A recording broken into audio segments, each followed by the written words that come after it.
मान ले आपकी मृत्यु होने लगी, ये आध्यात्मिक तत्व ज्ञान है पुण्यात्माओं, जो तुमने यहां से पीछा छुटवाना है। यदि आपको ये ज्ञान हुआ नहीं, भक्ति कर रहे हो, सुख भी देगा भगवान, आपके दुख भी दूर करेगा, आपको धन भी देगा, बहुत सुख कर देगा। और इस ज्ञान की भूल पड़ते ही आपको यहीं फंसा लेगा। आपकी मृत्यु होने लगी, आपके पास कोई बेटा या बेटी आकर रोने लग जाएगा, आपकी ममता उसके उधर फंस जाएगी, क्या होगा मेरे बच्चे का, कौन संभालेगा इसको। और फिर मृत्यु होगी तो आपकी आस्था उस बेटा या बेटी में रह गई। मृत्यु होकर के फिर वहीं कुतिया आकर बन जा मनमाने उसी गली में, या कुत्ता बन गया, उड़े सैर सपट्टे करता रहेगा। फिर बेटे भी ना मिलने, ना बेटियां दौड़ बैठ सकता। एक परिवार ने खीर बनाई थी, खीर का पात्र था, उसमें सर्फ पड़ गया, पड़ते ही वो मर गया, अंदर बैठ गया नीचे। वहां उनकी एक पालतू कुत्ती थी, मतलब जैसे वह वैसे पाली हुई नहीं थी, गली में घूमती फिरती, आ जाती, बैठ जाती, उसको रोटी राटी डाल देती, वो वहां बैठ जाती थी। तो उसने क्या किया, वो सारी खीर पंजे के साथ खिंडा दी, वह डाल दी, नीचे डाल दी। उधर से घरवाला ने देखा कि इसने तो भाई कमाल कर दिया, आज तक ये ऐसी गलती नहीं करती थी, आज तक इसने बड़े बड़ाए भोजन का नाश कर दिया। उसका तुम्हारा लठ, वह तो गई ट्या ट्या करती। फिर वो खीर को संभालने लगे, बाहर नीचे पड़ी थी, वो तो पड़ी थी, अंदर झांक कर देखा उसमें कितनी बच रही है, उसमें काला सांप, सर्प अंदर पड़ा। और फिर उस पूरे परिवार ने खुशी मनाई को हो इस कुतिया ने तो हमारा परिवार बचा दिया। फिर उसने लिया पकड़ कर, वो आगन बाजा के उधर लठला गिरा। फिर किसी से पूछा, भाई ये कोई वैसे ही कोई मौत होती है? एक व्यक्ति आ गया जो थोड़ी बहुत भविष्य की या बैक की जाने था, उससे पूछने लग गया कि ये क्या कारण है, इसने आदमी भी नहीं कर सकता, ऐसा काम कर दिया इस कुतिया ने। तो उसने बताया तेरी दादी थी, या तेरी दादी थी पहले हैं, और इसकी आस्था भैया मरन लगी जब थारे में रहेगी, या कुतिया बन गई। और अच्छी पुण्यात्मा थी, पहले भी दयालु थी, और जो तुरंत मनुष्य जोनी से पशु जोनी में आता है, उसमें थोड़ी बहुत लक्षण अच्छे होते हैं। जैसे कई कुत्ते हैं बड़े समझदार, मनुष्यों की तरह ही सारे काम कर देते हैं, वो तुरंत मनुष्य जोनी से आए हुए होते हैं। तो पुण्यात्मा फिर आप वहाँ कुत्ते बन का बैठोगे। तो अध्यात्म, यदि आपने इस विद्यालय में प्रवेश पाया है, पहले इसका उद्देश्य समझ लेना। इस विद्यालय का उद्देश्य है आपका यहाँ जन्म मृत्यु से सदा के लिए झंझट छुटवा देना, और सतलोक में वहाँ भेज देना जहाँ कभी दुख नहीं, कभी मृत्यु नहीं, कहीं रोग नहीं, कोई कोड नहीं, कोई आपदा नहीं आती, किसी चीज का अभाव नहीं, जहां हम पहले रहते थे। अब जब तक आप मालिक के चरणों में रहोगे तो यहां का सुख तो आपको मिलेगा। आपके भाग्य में ना होगा तो भी दाता आपको देगा। ये दयालु है, ये समर्थ है, इसके पास फुल पावर है। और फिर आपकी मृत्यु तो होगी, क्योंकि यहां तो कोई रह ही नहीं सकता। इस मिट्टी के खिलौनों में कितने दिन रह सकता है? हजार वर्ष तक भी जीवित रह कर देख लिया ऋषियों ने अपनी अटकलों से, आखिर में फिर मृत्यु हुई। यहां तो मृत्यु होगी, वो दिन तो डेफिनेटली आओगा जिस दिन आपने यहां छोड़ना ही पड़ेगा, चाहे कितना काम रह रहा हो। आज जो स्थिति आपकी है, यदि आप इसको अभी से सेट करके चलोगे कि परमात्मा आपकी इच्छा कभी ले चलियो, यदि आपने मोक्ष उद्देश्य रखना है, उसमें फिर अग्रम अग्रम नहीं रखनी कि यो काम रह गया, ऐसा नहीं हुआ, भगवान इतना और हो जाता फिर काम बढ़े, नहीं। चाहे कभी कहे परमात्मा, चालन की तैयारी करनी पड़ेगी आपने। तो आपने यहां से तो जाना ही पड़ेगा। यदि आप श्रद्धा नहीं हटाओगे, यहां से आस्था नहीं हटाओगे, तो भी मृत्यु होगी, तो यहीं आ जाओगे। इस ज्ञान को आधार बना के और परमात्मा को साक्षी रख के जब भी चालन की तैयारी आवे, किसी समय आ जा, सहर्ष चल पड़े कि कभी ना कभी तो पीछा यहां से छुटवाना ही पड़ेगा। मान लीजिए आप परमात्मा के मार्ग पर लगे हुए हो, और आपके साथ कोई ऐसी घटना, वैसे तो मालिक घटना नहीं देता जल्दी सी, वो भी आपकी कोई त्रुटि होगी या परमात्मा की कोई और रजा होगी उसमें, वो आपके हित में ही होगी। जैसे जिसको हम अकाल मौत कहते हैं, तो यहाँ पहले तो अकाल मौत आपकी होगी नहीं, और होगी तो घनी आपके ऊपर मेहर होगी, कोई विशेष कृपा होगी, या आपका नाम टूट चुका हो। प्रथम तो अकाल मृत्यु होगी नहीं इस मालिक के चरणों माने के बाद। इसके हाथ में है मासा घटे ना चल बढ़े, विधना लिखे जो लेख, और साचा सतगुरु मेट कर ऊपर मार दे मेघ। ये वो परमात्मा है जिस लिखे हुए लेख को, प्रारब्ध को कोई भी चेंज नहीं कर सकता। ये परमेश्वर कबीर देव उसको चेंज कर सकता है, उस भाग्य को बदल सकता है। तो ये तो उसके साथ होगा जो हृदय से, तन मन धन से कोई मर्यादा भंग नहीं करता है, प्रभु के चरणों में लगा हुआ है। और दूसरे जो परमात्मा के चरणों में लगे हुए हैं और परमात्मा की कुछ और रजा है कि कई कारण हो जाते हैं पुण्यात्माओं, तो उसको ऐसे अकाल मौत, वो स्वयं ही अकाल मौत मृत्यु करेगा उसकी, और तुरंत ही उसको दूसरा जीवन देकर पार करेगा। वो उसने अपनी आत्मा को देखना है। हम तो अपना स्वार्थ देखें, जैसे किसी की माँ मर जा, चाहे 70 साल की हो रही है, तो याद आवे है कि भाई पाछी बालक खिलाओ थी, पोचा ने राजी रखे थी, घर की रुखाड़ करे थी, ये बना मरे तो बढ़िया है।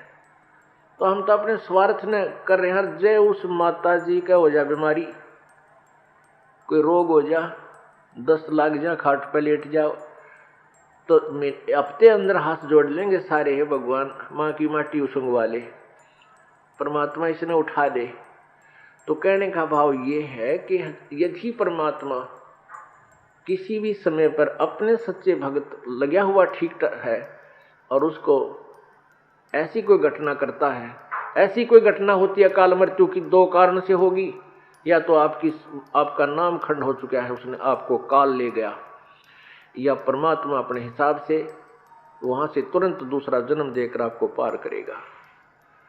अपने आत्मा, हम जैसे दीर्घ रोग है हमारे को जन्म और मृत्यु का एक दीर्घ रोग है, ये कैंसर हो रही है।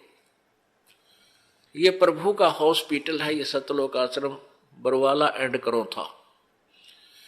जब आप इस हॉस्पिटल में प्रवेश पा लेते हो और आपने उद्देश्य ये होना चाहिए कि मैं इस रोग से मुक्ति पाऊं, तो यहां फिर डॉक्टर ने देखना है।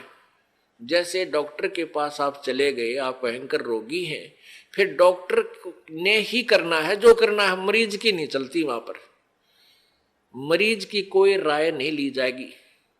डॉक्टर जब चाहोगा इंजेक्शन लाओगा, जब चाहो उसका एक्सरे करेगा, जब उसकी रिपोर्ट लेगा, ब्लड चेक करेगा, ग्लूकोज चढ़ावेगा, इंजेक्शन लगाएगा, और हो सकता है किसी कारण से टांग भी काटनी पड़ जा जीवन बचाने के लिए, तो वो टांग भी काटेगा। तो वहां मरीज अपनी नहीं चलाता है, वो करबद्ध रहता है और डॉक्टर को समर्पण कर देता है कि जो आपको ठीक लगे वही करना। तो यहां आने के बाद आपने अपना अगर जन्म मरण का रोग कटवाना है तो परमात्मा डॉक्टर है, कबीर भगवान हमारे, इस दास को आपका कंपाउंडर छोड़ रखा है। तो आपको जैसा भी यहां हो रहा है उसमें कोई, देखो एक तो आपको गड़बड़ होगी, नाम खंड हो जानते, आपका नाम टूट जाएगा, परमात्मा से आपका कनेक्शन खत्म हो गया। और दूसरा होगा मालिक करेगा, तो उसमें फिर अगरम मगरम नहीं होनी चाहिए, ऐसा क्यों हो गया, ऐसा नहीं होना चाहिए था। तो एक तो सावधानी आपने रखना है कि आपका नाम खंड ना हो, मर्यादा भंग नहीं होनी चाहिए। पुण्यात्माओं, आप इस काल के जाल से अपरिचित हो, इस कारण से इस मार्ग को इतना सीरियसली नहीं लेते। आप केवल पहले आते हो सुख के उद्देश्य से कि मेरा ये हो जा, बेटा हो जा, बेटी हो जा, कार हो जा, कोठी हो जा, टोटा दूर हो जा, कर्जा उतर जा, छोटा मोटा को शारीरिक कष्ट है वो दूर हो जा। ये तो आपको फ्री ऑफ कॉस्ट होगा, यदि आप सच्ची श्रद्धा से भक्ति करनी प्रारंभ कर दोगे, फिर कुछ दिनों के बाद आपको यहाँ इसलिए बुलाया जाता है भाई हर महीने आना है, दूर देश के हैं वो चल दूसरे महीने 1 महीना छोड़ कर आ जाए, 2 महीने छोड़ कर आ जाए। आपको इसलिए बुलाया जाता है कि ताकि आप इसको इतना सीरियसली नहीं लेते, क्योंकि आप इस मार्ग से परिचित नहीं हो। आपको यहाँ बुलाया इसलिए जाता है क्योंकि आपको वहाँ अपने घर से जब चलते हो तो 1 हफ्ता पहले आप परमात्मा के दरबार में पहुंचने के लिए चिंतित हो जाते हो। तो आपकी वो चिंतन भी मालिक के पुण्य में लग जाता है। कोई कार्य को आगे पीछे करते हो, किसी से छुट्टी लेते हो, घर वालों को मीठा बोलते हो कि मैंने जाना है, कहीं ये ना कर दे, और फिर आप वहां से यहां तक आते हो। नंबर 1 तो आपको धनी बनाना है, राम नाम का, भक्ति का धनी बनाना है। परमात्मा का विधान है, संत मिलन को चालिए तज माया अभिमाने, जो जो कदम आगे रखे ओहे यज्ञ समाने। क्या बताते हैं परमात्मा, अपना विधान आप ही बता रहे हैं कबीर जी कि संत मिलन को चालिए। जब सतगुरु के दर्शनार्थ आप चलते हो, अभिमान तज माया अभिमान, किसी प्रकार का भी आप में अभिमान नहीं होना चाहिए, ना धन का हो, ना पद और पोस्ट का हो, किसी प्रकार का नहीं हो। जैसे एक रोगी व्यक्ति जिसको पता लग गया कि तेरी जान जाने वाली है और वो डॉक्टर के पास जाता है, चाहे वो कितना बड़ा अधिकारी है और कितना पैसे वाला है, वहाँ वो अपनी उस पोस्ट और पैसे को नहीं आगे रखता, उसका दिखावा नहीं करता, अपनी जान बचाना चाहता है। डॉक्टर जहाँ कहता वहीं लेट जाता है, कपड़े उतारने को कहता तुरंत उतार देता है, कोई रिपोर्ट करवाने के लिए संकेत करता है, लिख कर देता, तुरंत उठ कर चला जाता है। तो पुण्यात्मा सच्चे दरबार में जब भगत आवे, उसका दृष्टिकोण, उसका उद्देश्य, उसका भाव ऐसा होना चाहिए जैसे सीरियस रोगी, सीरियस पेशेंट और हॉस्पिटल में जाता है, उसमें कोई नखरा नहीं होता। ऐसे जब आप सच्चे दरबार में आओगे, आपको कितना पुण्य मिलेगा कि जहां से आप चले हो यहां तक आने के जितने भी आपके कदम, यानी जितने कदम बनते हैं, इतने यज्ञ के तुल्य आपको पुण्य मिलेगा उसको जो या निष्कपट भाव से आता है और निर्भिमान होकर आता है।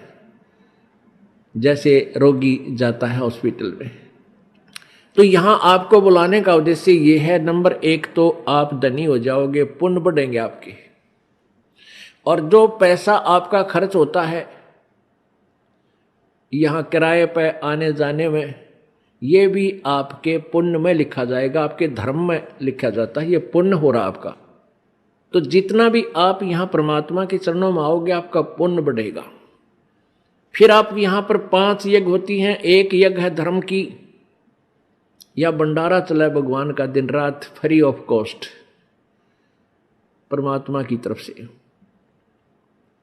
यहाँ जो आप आते हो 10 रुपये, 50 रुपये, 100 रुपये जैसे भी दान पात्र में डालते हो, उसका फिर सामूहिक रूप से भंडारा होता है, कहीं आश्रम का विस्तार होता है, कोई पंखा आता है, कितने दरी बिछाण की मैट लाते हैं, लैट्रिन बाथरूम बनाए जाते हैं, कमरे बनाए जाते हैं, शेड लगाया जाता है।